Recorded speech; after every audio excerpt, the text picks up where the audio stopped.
தற்போது அரசியல் களத்தில் பரபரப்பான செய்திகள் வெளியாகியிருக்கு. அதிமுக பொதுச் செயலாளர் எடப்பாடி பழனிசாமியை சந்தித்த பின் எம்பி தம்பிதுரை செய்தியாளர்களுக்கு பேட்டி கொடுத்திருக்காரு.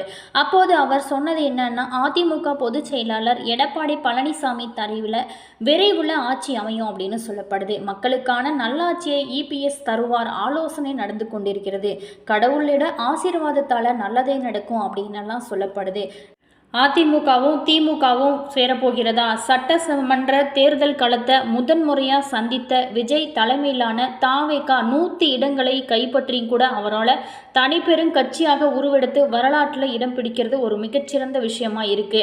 இந்த வெற்றி உற்சாகத்தில் விஜய் ஆளுநர் ஆர்சேகரை சந்தித்து தாவேகாவை ஆட்சி அமைக்க அழைக்குமாறு உரிமை கோரினார்.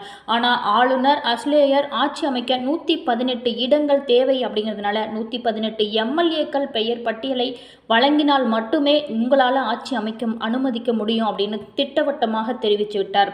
இதையடுத்து திமுக கூட்டணியில் காங்கிரஸ், மார்க்சிஸ்ட் கம்யூனிஸ்ட், இந்திய கம்யூனிஸ்ட், விடுதலை சிறுத்தைகள் ஆகிய கட்சியிட்ட ஆதரவு கேட்டு விஜய் கடிதமானது எழுதியிருக்காரு.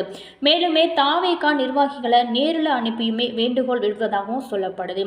அவரோட கோரிக்கையை ஏற்று 5 எம்எல்ஏக்கள் வைத்திருக்கக்கூடிய காங்கிரஸ் கட்சி மட்டும் தாவேகாவுக்கு கையொழு கொடுத்து மற்ற கட்சிகள் நிர்வாகிகளோட ஆலோசித்து முடிவை அறிவிப்பதாகவும் தெரிவிக்கப்படுறாங்க.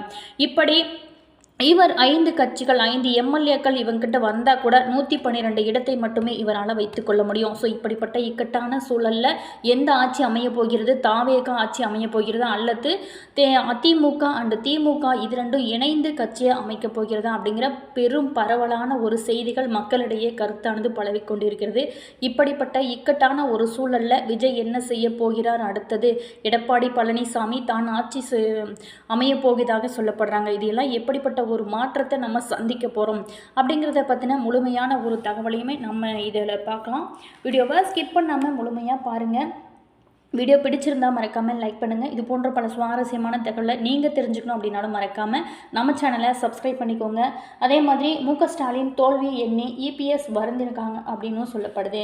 அதிக எம்எல்ஏக்களை ஒரே இடத்துல தக்க வைத்து கொள்வது ஒரு மிகச்சிறந்த ஒரு விஷயமாகவும் இருக்குது. அதே மாதிரி பார்த்திங்களா, ஆட்சி அமைக்க போவது யார்? பரபரப்பாக நகரக்கூடிய இந்த அரசியல் களம் புதுச்சேரியில் எம்எல்ஏக்களை தங்க உத்தரவுமே கொடுத்துருக்காங்க. அன்பழகன் பேட்டி இந்த டைமில் பார்த்தீங்களா, அன்பழகன் உறவும் இல்லை, ஒட்டும் இல்லை, உறவும் இல்லை அப்படின்னு சொல்லிட்டு அண்ணாதுரை திராவிட கழகத்திற்கு சொல்லியிருக்காங்க. இப்படி இந்த ஆளுநரை கண்டித்த இன்று போராட்டமே காங்கிரஸ் நடத்துவதாகவும் ஒரு நுணுக்கமான செய்திகள் இருக்கு. அதிமுக ஆட்சி அமைக்கும் எம்எல்ஏக்களிடமிருந்து சொல்லப்படுது. அதே நேரத்தில் இப்போ பார்த்திங்களா, அவரோட கோரிக்கையை ஏற்று 5 எம்எல்ஏக்களை வைத்திருக்கக்கூடிய காங்கிரஸ் கட்சி மட்டும் தாவேகாவுக்கு கை கொடுத்திருக்கிறது.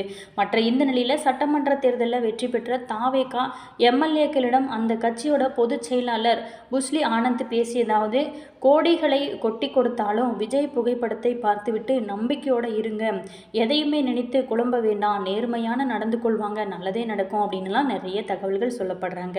விசிகா, கம்யூனிஸ்ட் கட்சிகள் தாவேகாவுடன் விரைவில் இணைவாங்க, உறுதியாக இருங்க அப்படின்னு சொல்லப்படுவதாகவும் ஒரு நுணுக்கு தகவல்கள் வெளியாகிறது. அதே நேரத்தில் ரிமோட் கண்ட்ரோல் எல்லாமே பாஜக கையில் இருக்கிறது, திமுக அதிமுக சரணடைந்து விட்டதாக மாணிக்கம் தாகூர் சொல்லியிருக்காங்க. மேலுமே காங்கிரஸ் எம்பி மாணிக்கம் தாகூர் சொன்னது என்ன அப்படின்னா, பாஜக ஆளுநர் மூலமாக செயல்பட்டு வருகிறது, ஆளுநர் மக்களோட தீர்ப்பை மதிக்கிறதில்லை, பாஜக இப்போது ஆளுநர் மூலமாகவும் அதோட அதிமுக திமுக மூலமாகவும் செயல்படுகிறது அப்படின்னெல்லாம் பல தகவல்களும் சொல்வதாக சொல்லப்படுது. இப்போது முதுகில் குத்துபவர் யார்? திமுக அதிமுகவுடன் கைகோர்க்கிறது, பாஜக பின்னணியில் இருந்து இயக்குகிறது, ரிமோட் கண்ட்ரோல் பாஜகவின் கையில் தான் இருக்கு அப்படின்னு சொல்லப்படுறாங்க.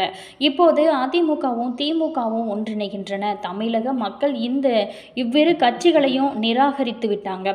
ஆனால் கூட பாஜகவின் ஆசையோட ஒரு கூட்டணி அமைப்பதற்காக அவங்க இப்போது ஒன்றிணைக்குவதாகவும் தகவல்கள் சொல்லப்படுது. திமுக சரணடைந்து விட்டதாகவும் சொல்லப்படுறாங்க. இது மக்கள் தீர்ப்பு எதிரானது, மக்களோட விருப்பங்களுக்கு முரணானது அப்படின்னு சொல்லி நாங்கள் கருதுகிறோம். இத்தகைய நடவடிக்கைகளுக்கு எதிராக மக்கள் நிச்சயம் போராடுவாங்க அப்படின்னு எதிர்பார்க்கப்படுவதாகவும் சொல்லப்படுறாங்க. இப்படிப்பட்ட சூழ்நிலைகள் மிக வேகமாக மாறி வருகிறது. தமிழகத்தில் திடீரென எதிர்பாராத நிகழ்வுகள் அரங்கேறி வருகிறது.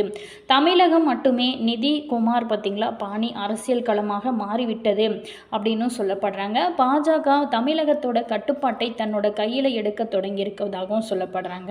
நாங்கள் கட்டுப்பாட்டை மீறி செயல்படுகிறோம் அப்படின்னு விமர்சித்தவங்களை இப்போது பாஜகவின் கட்டுப்பாட்டிற்குள்ள வந்துவிட்டனாங்க. அதிமுக ஏற்கனவே சரணடைந்து விட்டதாகவும் திமுகவையும் பாஜக தன்னோட கட்டுப்பாட்டிற்குள்ள கொண்டு வந்து விட்டது அப்படின்னு சொல்லப்படுறாங்க. தமிழகத்தில் என்டிஏ தேசிய ஜனநாயக கூட்டணி அப்படின்னு சொல்லிட்டு ஒன்று இல்லை. ஏன் அப்படின்னா பாஜகவிற்கு ஒரே ஒரு சட்டமன்ற உறுப்பினர் மட்டுமே இருக்காங்க. எப்பாடுபட்டாவது குறிப்பாக அஜிதா அவங்க விஜய் தமிழகத்தோட முதலமைச்சராக பதவி ஏற்பதை தடுத்து நிறுத்த விரும்புகிறார் அப்படின்னு தகவல்கள் வெளியாகிறது. பாஜகவின் திட்டத்தை அவங்க தவறாக புரிந்து கொள்ள மாட்டாங்க அப்படின்னு நாங்கள் நம்புகிறோம். அனைத்து இடதுசாரி கட்சிகளும் விசிக நண்பர்களும் இந்த உண்மையை உணர்ந்து கொள்ள வேணும் அப்படின்னு சொல்லப்படுறாங்க. அதிமுக மற்றும் திமுகவோட அமையக்கூடிய இந்த கூட்டணி நரேந்திர மோடியின் ஆசியுடனேயே அமைகிறது அப்படிங்கிறத இந்திய யூனியன் முஸ்லீம் லீக் அதாவது கட்சியினரும் புரிந்து கொள்ள வேணும் அப்படின்னு சொல்லப்படுறாங்க. தமிழக மக்கள் அனைவரையுமே அமித்ஷாவின் திட்டங்களையும் ஏற்கனவே நிராகரித்து விட்டனர். திமுகவும் அதிமுகவும் இணைந்து அமைக்கும் ஒரு கூட்டணி தமிழகத்திற்கு பேரழிவை ஏற்படுத்தக்கூடியதாக அமையும் அப்படின்னு சில பேர் கருத்தாக சொல்லப்படுறாங்க.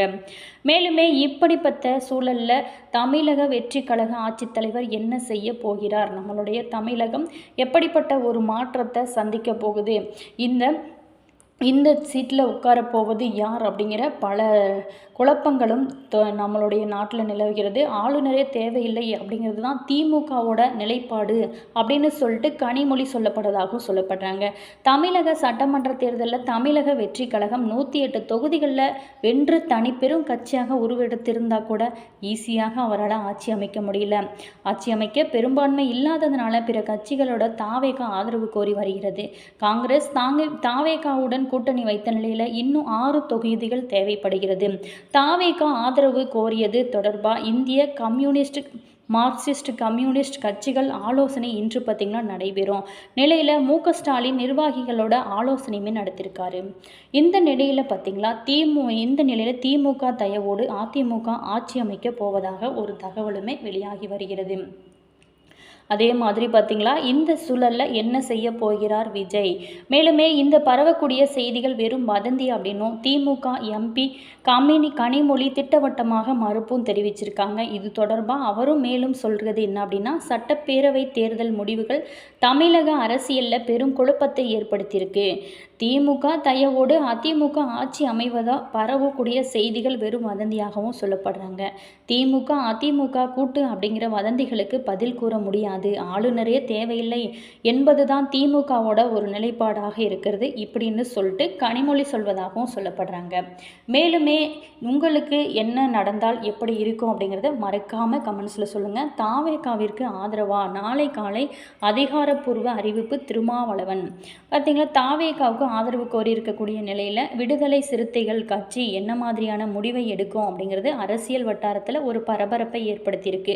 இந்த நிலையில் செய்தியாளர்களை சந்தித்த விடுதலை சிறுத்தைகள் கட்சி தலைவர் தொல் திருமாவளவன் சொல்கிறது என்ன அப்படின்னா, மாலை 5 மணிக்கு இணைய வழியில் விசிக உயர்நிலை குழு கூட்டம் நடைபெறுகிறது. விசிக நிர்வாகிகளோட கருத்துக்களை கேட்ட பிறகு ஆதரவு குறித்து முடிவு செய்யப்படும் அப்படின்னு சொல்லப்படுறாங்க. இன்று மாலை ஆலோசனைக்கு பிறகு முடிவு அறிவிக்கப்படும். தாவேகாவிற்கு ஆதரவா இல்லையா என விசிக இன்னும் முடிவு செய்யவில்லை அப்படின்னு சொல்லப்படுது. இப்படிப்பட்ட சூழலில் எப்படிப்பட்ட ஒரு மாற்றம் நம்மளுடைய தமிழ்நாடு சந்திக்க போகிறது அப்படிங்கிற பல பேருமே பல குழப்பத்தில் இருக்கக்கூடிய இந்த இக்கட்டான சூழலில் எப்படிப்பட்ட ஒரு ஆட்சி அமைய போகிறது அப்படிங்கிறதுல பெரும் குழப்பத்தில் தொண்டர்கள் இருப்பதாகவும் சொல்லப்படுது. அதே மாதிரி தமிழக வெற்றி கழகத்திற்கு ஆதரவு தருவது குறித்து கட்சி மேலிடம் நல்ல முடிவு எடுக்கும் என இந்திய கம்யூனிஸ்ட் கட்சியின் மாநில செயலாளர் மு. வீரபாண்டியன் சொல்லியிருப்பதாகவும் தகவல் வெளியாகிருக்கு.